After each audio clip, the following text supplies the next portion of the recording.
Hey everyone, and welcome back to another video. In today's video, we are talking about diagnosing lupus. If you found this video, I am guessing that you either have lupus or know someone with lupus or have a question about lupus. If that is the case, I create content on YouTube about chronic illnesses, so make sure you subscribe so you can see more videos like these. And hit that notification button, please. Lupus is incredibly difficult to diagnose. It can take nearly 6 years to diagnose lupus, according to the Lupus Foundation. Don't forget to leave a comment below about your story and how you were diagnosed, because I'd love to hear it. When diagnosing lupus, doctors are going to look for different signs and symptoms.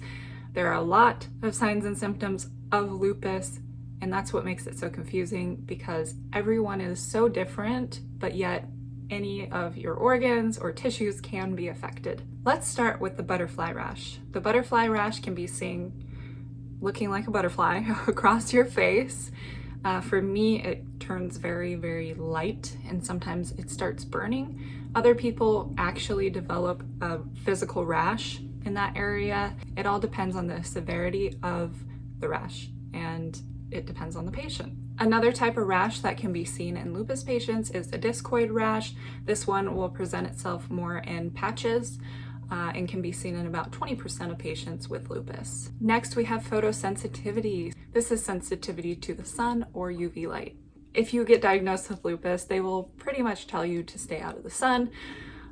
So if you are in the process of being diagnosed, it is best to stay out of it just in case. It can be doing damage even if you don't feel like it is affecting you. Another big symptom is oral ulcers, or you can even get them in your nose.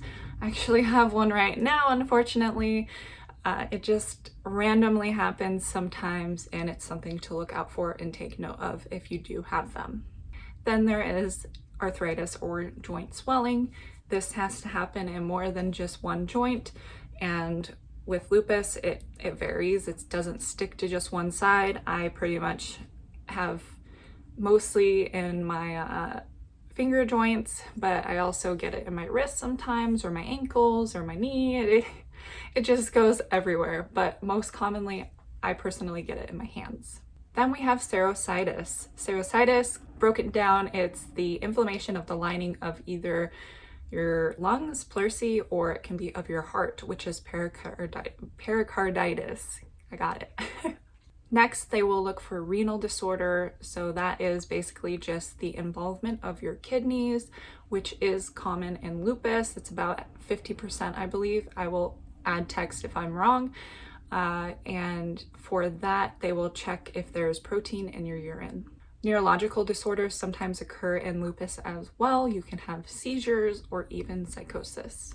Then we have hematologic conditions, such as I have hemolytic anemia. This did not develop until later in my lupus journey. You can also have low red blood cell count, just regular anemia, low white blood cell count, and then you can also have issues with your platelets.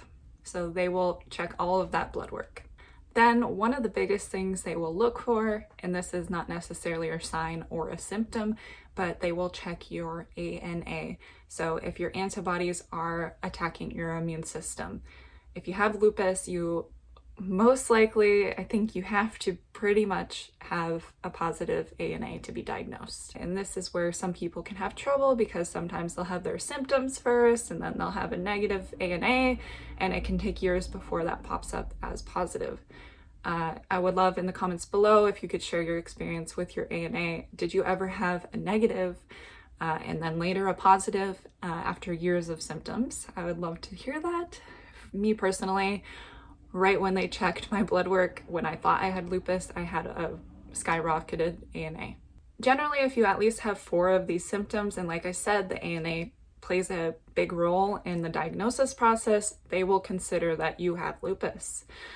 They will want to monitor you and make sure, but that's pretty much how it goes. So if you are going to a specialist soon, I do have a few questions that they may ask you, so you will want to think about these before you go in. Be sure to take note of your symptoms and when they are occurring. So if you have joint pain one day, or if you wake up in the morning and you have joint pain, keep track of all of that, I have actually created a symptom tracker that you can download for free.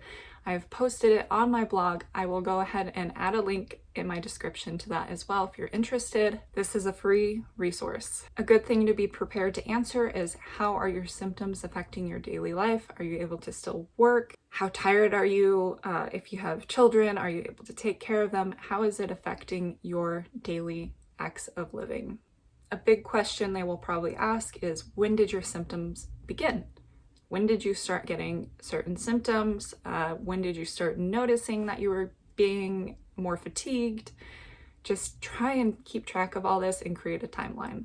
If you are in the process of potentially being diagnosed with lupus, I know it can be incredibly overwhelming. I'm here as a free resource if you need help or just need somewhere to look and feel not alone. Don't forget to share your experience if you're comfortable in the comments below, and you can subscribe for more content like this. I'm looking forward to seeing you again, and just take a deep breath. You got this. I know it's scary, but I'm wishing you the best of luck. Thank you for watching.